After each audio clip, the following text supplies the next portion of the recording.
브라질과의 친선전에서 당한 0대5 패배는 단순한 경기 결과가 아닙니다. 그것은 한국 축구의 구조적 붕괴와 무능력한 리더십의 총합이자 현재 대표팀이 얼마나 방향을 잃었는지를 보여주는 상징적인 사건이었는데요. 경기를 본 팬들은 분노를 넘어 허탈감에 빠졌습니다. 아무것도 하지 못했다는 표현이 너무나 정확하게 들어맞았습니다. 파라과이전에서 승리를 거두었다고 하지만 그것은 파라과이가 너무 못했기 때문에 얻은 형식적인 승리에 불과했는데요. 세계 축구는 시스템으로, 우리는 여전히 개인기로 버티고 있었습니다. 같은 시기 일본은 브라질을 상대로 3대2 역전승을 거두며 조직력과 전술 완성도를 증명했습니다. 그리고 한국은 그 결과 앞에서 더 초라해졌는데요. 대표팀의 부진이 단지 선수들의 문제가 아니라는 점을 이제 누구나 알고 있습니다. 이 팀의 핵심 문제는 바로 감독 홍명보입니다. 홍명보 감독은 한국 축구의 상징적 인물인데요. 2002년 월드컵 4강 신화의 주역이자 대표팀을 위해 헌신한 수비 리더였습니다. 그러나 레전드였던 사람과 리더가 된 사람은 달랐습니다.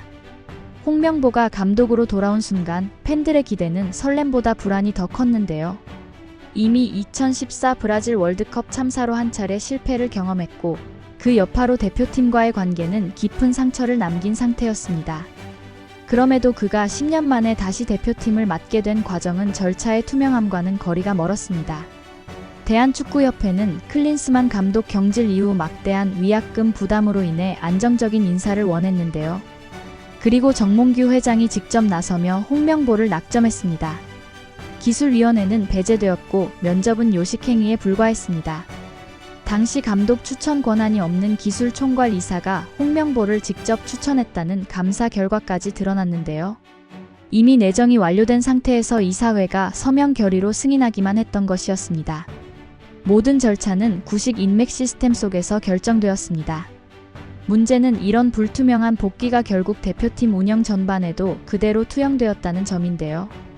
홍명보 감독은 부임 이후 우리 팀은 손흥민을 위한 팀이 아니다라고 공개적으로 말했습니다.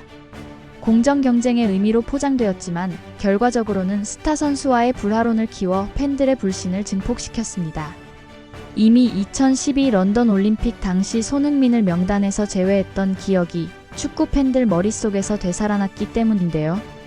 당시에도 홍명보가 손흥민을 저평가했다는 인식이 강했습니다.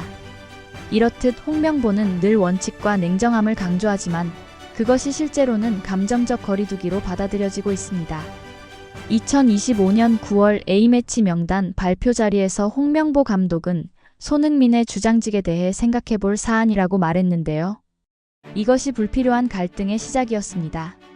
손흥민은 2018년부터 주장으로서 대표팀의 얼굴이었고 커리어 내내 한국 축구를 이끌어왔습니다. 기량, 인기, 책임감 어느 하나 부족하지 않은데요. 그러나 홍명보 감독은 이를 명확히 인정하지 않았습니다. 그 결과 팬들은 왜 감독이 한국 축구의 대표주자를 이토록 불편해하는지 의문을 가졌습니다. 이 의문은 과거의 기억과 맞물리며 홍명보 손흥민 불화론으로 확산되었는데요. 2012 런던 올림픽 차출 논란과 손흥민 거부 루머, 협회의 침묵 등은 모두 홍명보 감독이 손흥민을 신뢰하지 않다는 인식의 근거가 되었습니다. 그리고 이번 주장 교체 발언은 그 오랜 불신의 연장선이었습니다. 손흥민이 경기 후 감독님과 대표팀에 응원과 사랑을 부탁드린다고 말하며 성숙하게 상황을 수습하는 동안 홍명보는 모호한 발언으로 여지를 남겼는데요. 주장은 내가 혼자 결정할 수 있는 것이 아니다라는 말은 책임의 회피처럼 들렸습니다. 팬들은 이미 피로합니다. 한 팀 안에서 가장 상징적인 선수와 감독의 관계가 흔들리는 것은 단순한 내부 문제를 넘어 국민적 불신으로 번지고 있는데요.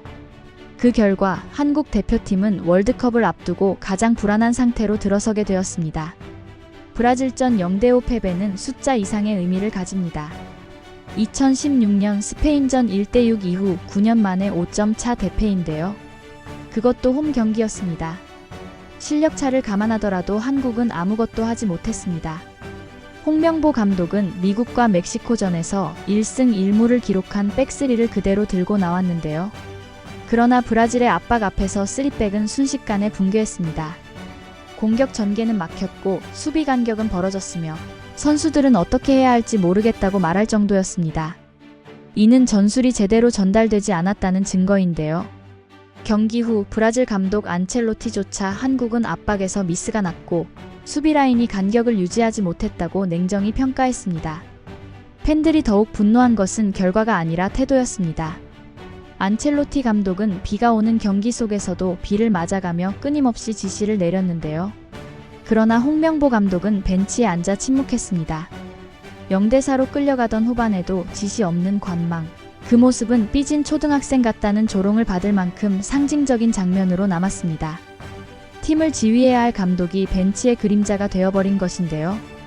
그 후 열린 파라과이전은 내용 없는 승리였습니다.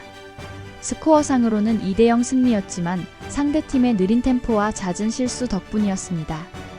오히려 파라과이 감독 구스타보 알파로는 패배 후 기자회견장에서 홍명보는 손흥민을 고립시킨 경기 운영으로 자신의 가장 강력한 무기를 무력화시켰다며 홍명보의 전술을 정면으로 비판했는데요.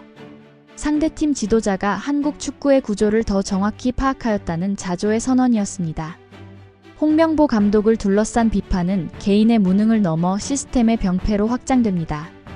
대한축구협회는 오랫동안 인맥과 관계 중심으로 운영되어 왔는데요.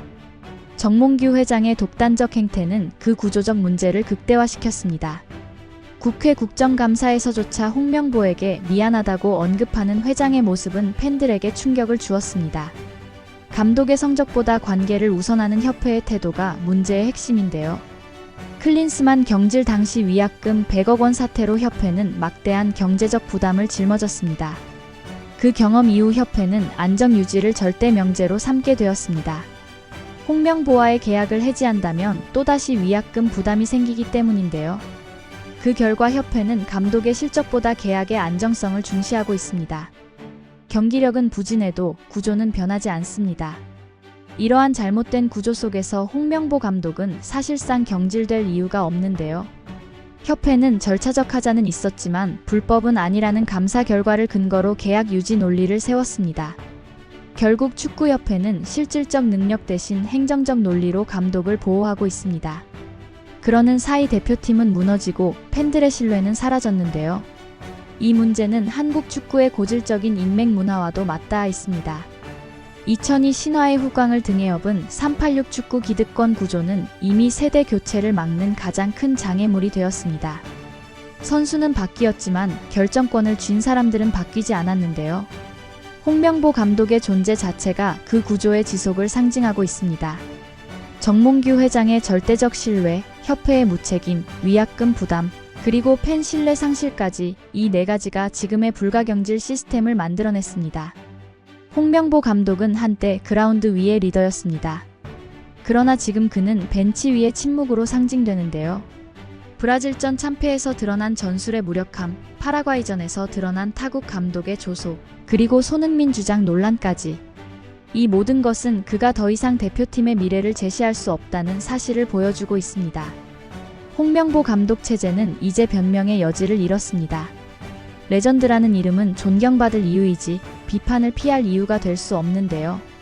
그리고 지금 한국 축구가 처한 위기 앞에서 팬들은 분명한 답을 요구하고 있습니다. 홍명보 없는 한국 축구를 상상할 수 있느냐는 질문이 아니라 과연 홍명보가 있는 한국 축구가 미래를 상상할 수 있느냐는 질문입니다. 이 질문에 대한 답을 이제 대한축구협회와 홍명보 감독이 내놓아야 할 때입니다. 오늘 영상은 여기까지입니다. 다음 영상으로 또 찾아뵙겠습니다. 구독과 좋아요는 매일 더 나은 영상 제작 열정을 타오르게 합니다.